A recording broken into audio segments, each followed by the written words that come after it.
Well, I'm taking 3 weeks to talk in my sermons about story and why story is important and central to Christian faith and how story works. This is a near and dear topic for me because I wrote my doctoral dissertation on story, and I'm currently working on a book on story, which I've been working on over this month of January. So I thought I would share that with you. In fact, as I explain it, I think you're going to see that you've already, if you've been around me, heard some of these things. I'm just never have had the opportunity in my 3 years at Northminster to dive into exactly why I'm doing what I'm doing. So it'll be fun to sort of expand on that and talk about story. And I think if I'm going to talk about story, I should start with a story. So a rabbi is leaving services on Shabbat, and he looks in the back of the synagogue and sees a man disheveled and despondent, downtrodden. Just see that the man's upset. So after services, he goes back to the man and asks what is the matter. The man shakes his head, nearly in tears, and says, "Well, Rabbi, I've been looking for a good wife, and I brought home several girls, but my mother doesn't like any of them. She finds flaws in all of them, and I don't know what I'm going to do." Rabbi thought for a moment and then said, "Okay, I got an idea. Here's what you should do. Go find a girl that looks like your mother, that dresses like your mother, and even kind of acts like your mother. And then when you bring her home, your mother is bound to like her." The man nodded and thanked the rabbi, and then with a little more confidence kind of walks out. And the rabbi doesn't think much of it until about a month later when the rabbi is doing services on Shabbat and the same man is in the back and he looks even more distraught and more disheveled than last time. His head is just buried in his hands. After the service, the rabbi goes up to him and said, "Well, what happened?" And he said, "Well, I did what you said, and I found a woman. She looks like my mom, sounds like my mom, she dresses like my mom, she even cooks like my mom. And I brought her home, and my mother loved her." And the rabbi said, "Well, then what's the problem?" And he said, well, now my father doesn't like her." See, let me ask you a question. Like, I just told you a certain kind of story called a joke. When did you know it was a joke? Like, think back as I'm telling that joke. How many of you knew pretty early that I was telling you a joke? Maybe it's because I said so. Maybe it's because it was about a rabbi. Maybe because it was in the present tense, or just but somehow your brain knew it was a story. Your brain picked up on cues that this was a story. You classified it as a certain kind of story, and even though your brain told you it was a fake story, how many of you got a little emotionally wrapped up in this man, right? You got a little bit on the edge of your seat as I told the story. And then as I relieved the tension of this story your brain knew was a false story, how many of you laughed or at least snickered? Give me that, right? Think about how you got sucked into that story. You knew it was fake, and yet you had an emotional reaction to the story. Because stories do something to us. They suck us in. They engage us. They move us emotionally. A shared story can form a community, and conflicting stories can start wars. Why does story have such power? How does that work? Well, there's a lot of science out there about the power of story, that really your brain works on story. You're neurologically wired for story. Your memory works on story. For example, if I asked you to remember your grandmother's house, you might remember the place and what it looks like, but very soon you're going to remember stories about what happened there. You don't just remember the living room. You remember being in the living room with certain people. It's because your mind actually stores things with story. This is why if you go to a new place, people will sometimes give you directions. Maybe you've had this happen to you based on things that used to happen or used to be there, right? Like turn left where the old swing tree used to be and down by where the 5 and 10 was. That's not helpful if you're moving to a new place. But when we drive through our stories. In fact, you can probably remember, you probably have intersections where you had certain conversations with your spouse in the car, and when you drive by, you remember that conversation almost every time you drive by that particular spot, right? Because when you drive around, you're driving around your memories, and your memories are based on story. This is why some people can't tell stories. You know this person, or you have them in your family, where they tell stories, but they bring in details that have nothing to do with the current story that we're in, right? This is story. Story is how your mind stores things.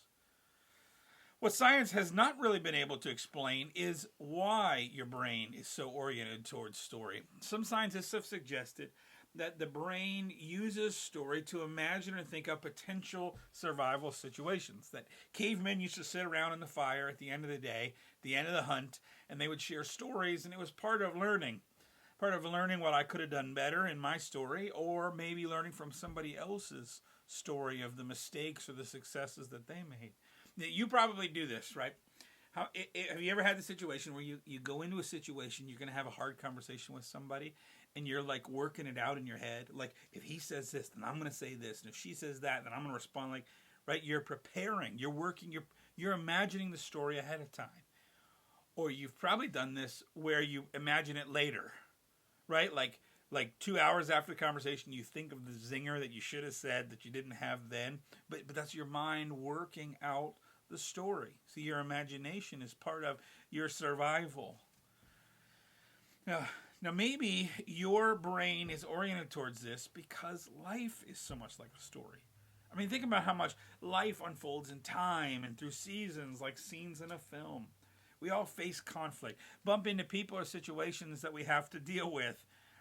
Some that we want, some that we don't. We all need comic relief. We all need guides to sort of to tell us what to do.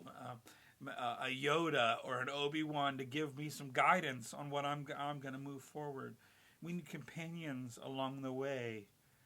We need clear roles in the stories that we play. See, story is wired into our brain because life is so much like story. Because of all this, when you listen to stories, you listen in a special way. And when you get sucked into a story, when you get zoned into a movie, it's because you're actually participating in the movie. Screenwriters know this. There's a character called the hero or the protagonist. And what they want to do is they want to make you identify with that character so that you see yourself in that way. So that when the lead character is scared, you get scared. When they doubt, you doubt. And you go on the journey with them. You are experiencing the movie through the eyes of the protagonist. You're seeing yourself as the hero. Why? Because you're the star of your own movie. You're the star of your own life. This is why as we head into the Super Bowl, you're going to hear so many backstories going into it.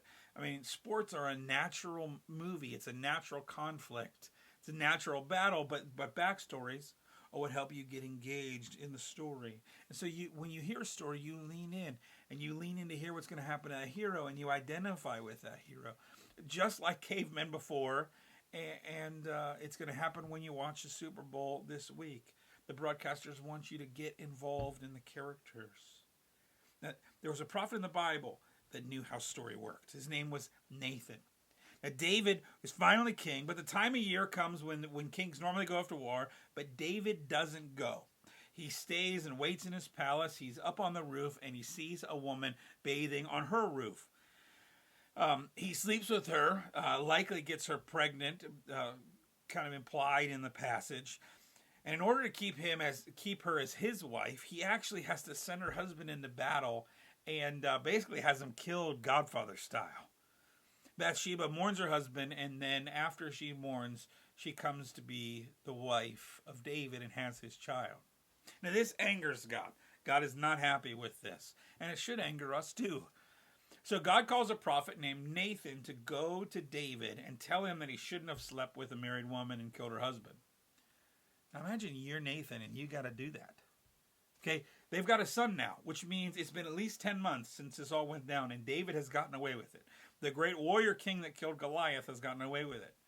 And God tells you, Nathan, to go tell David he shouldn't have done that. Well, I think he knows he shouldn't have done that. Okay, I don't want to be the guy that tells him, because otherwise, if you do that, you're the guy going to get whacked, and he's going to get away with killing you next.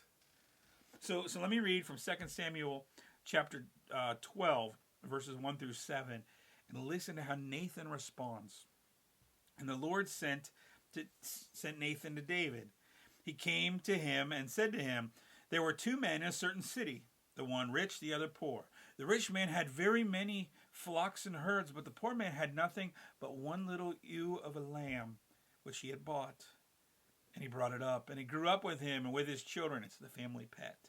They used to eat morsels and drink from his cup and lie in his arms. It was like a daughter to him.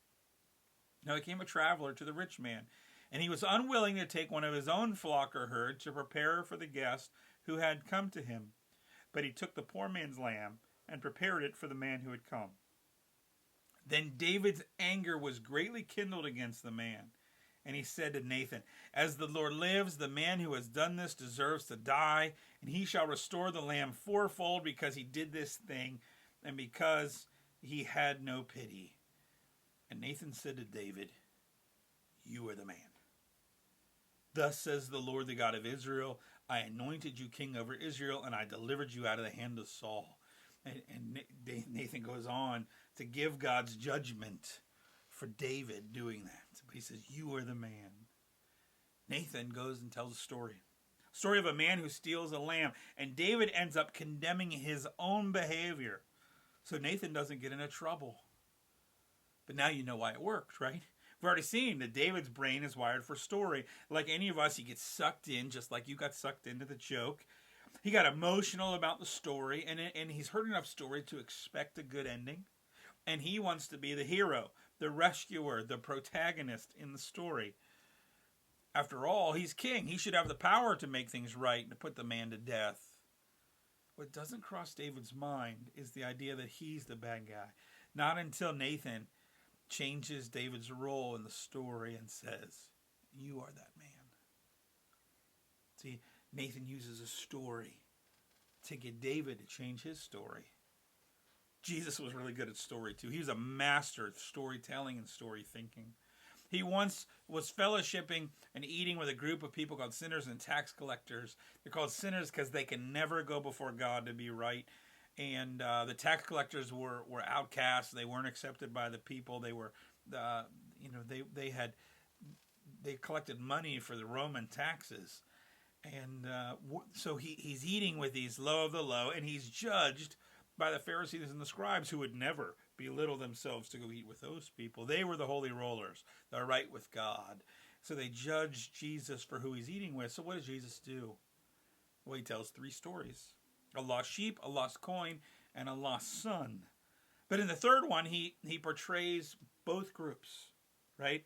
That there's these sinners and tax collectors. They're like the younger son who come to their senses and come, and then they throw a party and a big meal. Remember, Jesus is at a meal. Then there's this elder brother that's supposed to represent these scribes and Pharisees that won't come into the meal. And at the end of the story, the Pharisees are forced to answer the same question that this man is saying: will you come into the party? Will you actually be part? So Jesus tells this story and captures these two groups perfectly, and has them have to look at their scenario differently because of the story that he tells. Jesus changes a lot of stories too. Oh, you were blind? Not anymore. You were lame? Well, not in the next chapter. You were dead and your story was over, Lazarus? Well, I've got a little different ending here for you. See, I believe this story is fundamental to who we are as people, and it is a central element of the Christian faith. And our hymn writers knew this. I heard an old story. Tell me the old story. We've a story to tell to the nations. I love to tell the story. 'Twill be my theme and glory to tell the old story. This is my story. This is my song. After all, the Bible's not a rule book. It's a book of stories. Even the book of Numbers, which you would think might be an Excel spreadsheet, is really a book about the story of how we got the numbers. At the heart of our faith is this overarching meta-narrative, this grand story of God's love for and saving work for this world. And you're a part of that story. And it is our story. And it's the church's story. And we have a part to play in that story. And our community has a story. Our nation has a story. Really, our nation is sort of fighting over what our story is right now. We live multiple stories in multiple roles. I have a role at home and at work and a role at church. We play all kinds of parts and all kinds of stories. Sometimes in our story we get writer's block. Sometimes we have bad stories and we get typecasted in our roles like Bruce Willis in basically every movie he's ever been in. I know plenty of people in churches that are living some pretty boring stories where they're just not doing much. They're not involved in anything bigger than themselves. I know some people that went through tragedy and their story kind of stopped right there because they lost the courage to keep going. Sometimes we need to make peace with our previous chapter of the story so that we can move on. So a big part of my ministry is to do more than storytelling, but story thinking. Okay, when I work in my sermons and my interactions as I engage with you in our church community, I'm always trying to get you to connect with this overarching story, to see these Bible stories as living, and then to translate those into your life. Because I think that's what the Christian faith is all about. I want to work to write the next chapter for our church's story. So you've already seen a lot of this kind of thinking, and I'm excited in this series to unpack that a little bit.